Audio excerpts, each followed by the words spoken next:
Let's talk about chainmail or maille.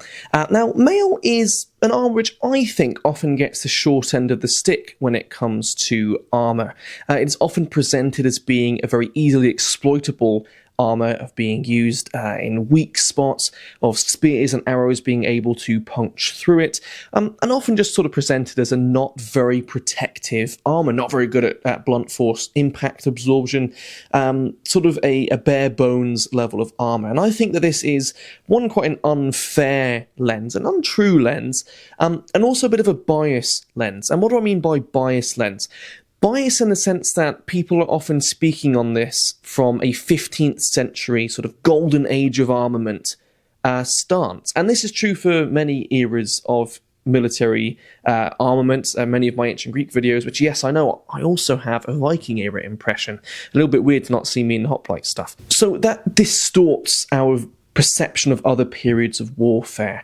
Why is that? Well, roughly speaking, we're talking about armour being designed and worn to protect you from the battlefield that you were fighting on, right? So armament from the 15th century, where you're dealing with 150-pound war bows, with two-handed pole hammers, with knights on horseback delivering an immense amount of force if they hit you, is very different to the ancient Greek battlefield that saw a lot of spear poking, and to the Viking Age battlefield as well, and armour reflects that.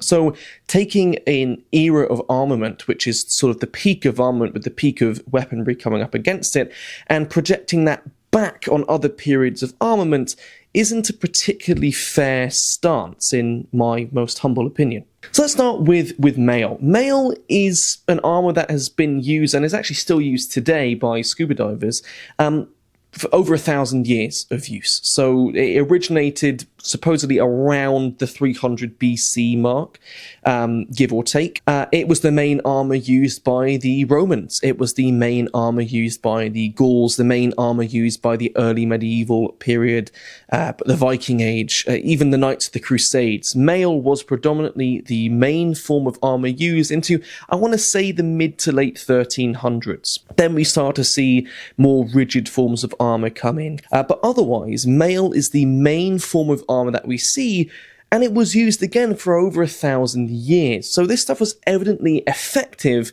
just given the fact that it was used for so long. So what actually is maille? Let's have a closer look to talk about that. This is maille. Okay, riveted links of iron and sometimes steel that made an incredibly flexible and defensive style of armour.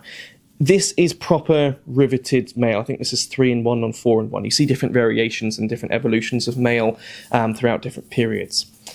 This is not butted. So a lot of modern tests and a lot of modern YouTube videos that we see of how well did maille protect against this is done with aluminium or aluminum butted maille. So they're not riveted. Okay, so this is proper riveted maille.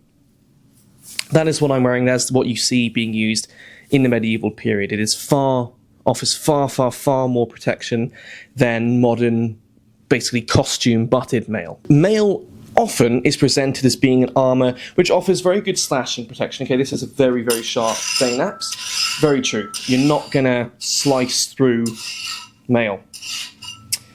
However, it's often presented as not offering very good shock absorption protection. Okay, impact trauma hits, it doesn't do a very good job at.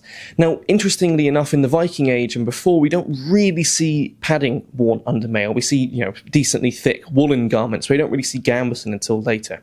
I'm not wearing any form of padded gambeson, and I can smack myself decently hard. Okay, this is a still blocky and decently sharp back edge of the axe. I'm not going to smack myself with a sharp edge. Decently hard. Okay. It hurts a little bit. I can feel that. I wouldn't want to do that forever. But if I wasn't wearing maille, I would have stopped that a hell of a lot sooner. So, though yes, it doesn't, of course, it doesn't offer as much blunt force trauma resilience as plate does, which distributes the force, of course, across a solid surface. Maille is often, I think, overstated to be bad at shock absorption. So it still does offer some, and I would definitely rather wear it than not if I'm going to get hit. The other thing that we're often told is stabs, okay? Spears, swords, axes, that if you stab maille, right, you're going to go through. Getting stabbed in maille does hurt quite a lot, okay? The force is directly basically transferred into you. However, to actually stab through a riveted maille ring is very difficult. The vast majority of stabs will not go through a proper riveted maille ring, and this is what I wanted to talk about. And I wanted to link maille to modern forms of armor, so bulletproof vests, Kevlar-style armor. People have a very interesting, I suppose I'll say, take on what good armor actually is. Especially online, when I hear people telling me that my fully armored archaic hoplite impression isn't very well armored, I think people need to reconsider what well armored and well protected actually means, historically speaking. And I think one way to sort of put that into a different perspective is to relate it to modern armor worn by our modern law enforcement and military personnel. Bulletproof vests. Will they protect you against every caliber of bullet? No, they won't. Will they protect a police officer against the vast majority of bullets and guns that he's going to be coming up against on street patrol? Yes, it will. When you get shot whilst wearing a bulletproof vest, do you not feel the shot? No, you very much do. In fact, many people still go down, possibly break ribs, get winded. But the bulletproof vest stop the bullet from actually penetrating. They still get bruising, possibly internal damage, but the actual bullet is stopped probably 70 to 80% of the time. Now, if you get a sniper rifle and shoot someone with that, the bulletproof vest probably isn't really going to save your life. It's going to go through it. Well, I liken that to maille. Maille probably, this is a rough estimate, would have protected you against probably 70 to 80% of the hits that you were encountering on the battlefield. That doesn't mean that you can't bypass it, right? Your sniper rifle or the Danax, possibly a really hard, heavy hit, might still cut through it. You might still be able to stab through it. A certain shot from a bow can still go through it. However, the vast majority of hits are not going to be fully forced, just biologically and ergonomically speaking. A battlefield isn't full of people swinging 100% force into you all the time, because you would get exhausted incredibly quickly, right? So most people are not swinging full force, and maille will protect you, again, probably about 70 to 80% of the time. Does that mean that you won't feel the hit? No, you quite possibly will still feel the hit. Does that mean that you might not get internal damage, like bruising? No, you still might get bruised. You might break a rib, you might get winded. If the hit is powerful enough, maybe your body will still cave. Quite similar to a modern bulletproof vest. So, yes, you can bypass maille. There are ways to get around it. However, you have to find ways to get around it. The fact that you have to bypass the armor means that the armor is doing something right, because if you weren't wearing the armor, there would be no armor that you would have to bypass. So the fact that armor, even full plate, can be bypassed with a rondel dagger doesn't mean that the plate is pointless because you can stab through the gaps of the plate, or because certain instances you can stab through the rings of maille. The vast majority of times that is not the case, the same way that the vast majority of gunshots that a modern police bulletproof vest is intercepting, the bullet isn't going to go through and still kill or maim the wearer. Maille was an incredibly good armor. It allowed for excellent flexibility, right? It's basically a metal fabric. It did a very good job at stopping slashes. It did a good job at still stopping stabs. It was easy enough to put on by yourself. It's easy to maintain.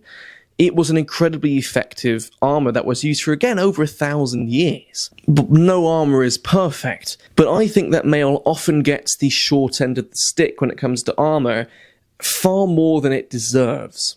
Another thing, people often consider armor as being a first line of defense. Armor is a failsafe, okay? Armor is not your first line of defense.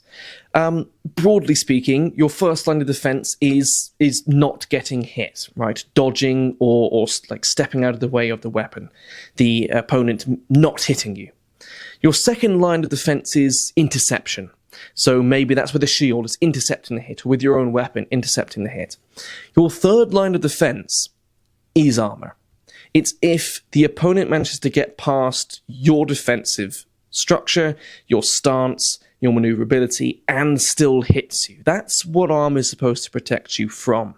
Armor isn't supposed to be a main line of defense that you just stand there and get hit. It's a failsafe. It's there to stop you from getting killed, or hopefully stop you from getting killed. So yes, you can bypass maille, you can bypass full plate. That doesn't mean that the armor itself isn't worthwhile wearing or isn't a strong armor. It means that in certain circumstances, a minority of cases, you can bypass the armor. But the truth of the matter is that the majority of hits on the battlefield are going to be glancing hits, or ricochets, or deflections, or, light sort of taps and pokes. It's definitely possible that a powerful spear stab, and it's going to hurt. Yes, you're going to feel it. You're going to get some internal damage. You're going to get some contusions.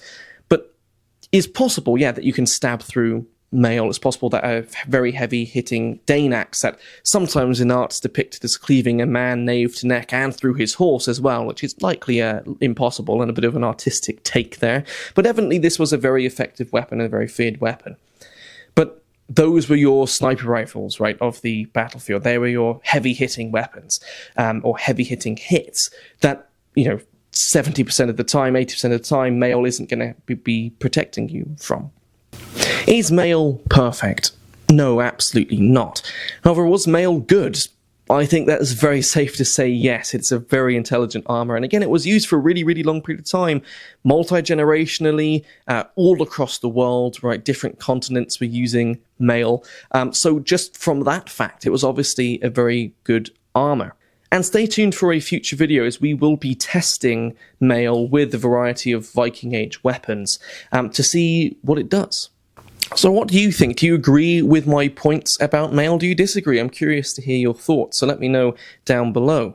I hope that this has shown a little bit of perspective on maille. I like to think that relating historical armors to modern armors is a little bit of a wake-up call, as we often disassociate the two. We often separate ourselves from the timeline instead of just include us in it. Just happen to be the latest time. Thanks very much for watching this video. If you'd like to support the channel further, then please consider checking out our channel memberships and our Patreon page. Massive thanks to those of you who do that. It truly does mean a lot. If you don't want to do that or can't afford to do that, absolutely no worries. Just liking, subscribing, and sharing these videos is a great help. So thanks very much for watching, and I'll hopefully catch you in the next video.